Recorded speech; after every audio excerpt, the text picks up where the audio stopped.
പണിതീരാത്ത വീട്ടിലിരുന്ന് പഠിച്ച് ആദ്യ അറ്റംപ്റ്റിൽ സിവിൽ സർവീസ് കയ്യെത്തിപ്പിടിച്ച് നരുവാമുട് സ്വദേശി ശ്രീജ. പണിതീരാത്ത വീട്ടിൽ തൻ്റെ മുറിയുടെ ചുവരുകളിൽ സ്വപ്നങ്ങളുടെ കുറിപ്പുകൾ എഴുതിവെച്ചാണ് വിജയത്തിലേക്ക് ശ്രീജ നടന്നു കയറിയത്. കൂലിപ്പണിക്കാരനായ അച്ഛൻ വിജയന്റെയും അമ്മ ഷീജകുമാരിയുടെയും സ്വപ്നങ്ങളുടെ സാക്ഷാത്കാരം കൂടിയാണ് ശ്രീജയുടെ ഈ വിജയം.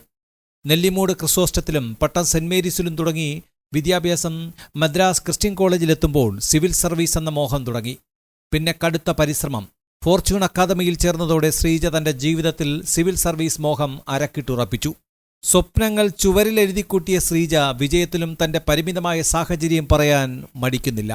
ആദ്യം കേട്ടപ്പം ഞാൻ ഞെട്ടിപ്പോയി. ഞാൻ ശരിക്കും ഞെട്ടി. ഞാൻ കരഞ്ഞു, വിളിച്ചു. അപ്പം എൻ്റെ അച്ഛനമ്മേനെ ചേർത്ത് പിടിച്ചു. ഇല്ലായിരുന്നെങ്കിൽ ഞാൻ എന്തെങ്കിലും വീഴുമായിരുന്നു.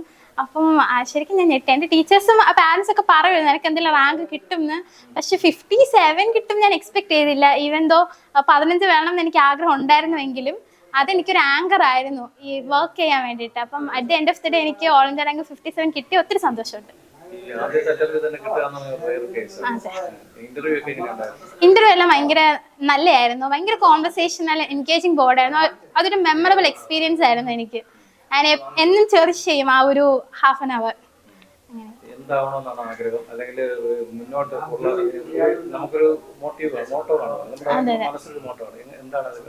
എനിക്ക് ഇന്ത്യൻ ഫോറിൻ സർവീസ് കയറണം എന്നൊരു നല്ല ആഗ്രഹമുണ്ട്. അത് നടക്കും എന്ന് തന്നെയാണ് എൻ്റെ വിശ്വാസം.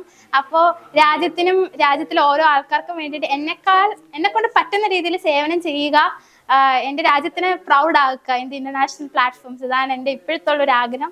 സർവീസിനെ കുറിച്ചൊക്കെ എനിക്ക് വലിയ ധാരണയില്ല. ഞാൻ അതെല്ലാം waiting for all the exciting moments that will come ahead. അപ്പം I'm waiting for that. ആകെ കുളമായി കിടന്ന തന്റെ മുറി അച്ഛനൊപ്പം ഓണത്തിന് പെയിന്റ് ചെയ്ത് വൃത്തിയാക്കിയാണ് പഠനത്തിന് നല്ല അന്തരീക്ഷം ഒരുക്കിയത്. സിവിൽ സർവീസ് സാധാരണക്കാരനും കയ്യെത്തും ദൂരത്താണ് എന്ന സന്ദേശമാണ് ശ്രീജ നൽകുന്നത്.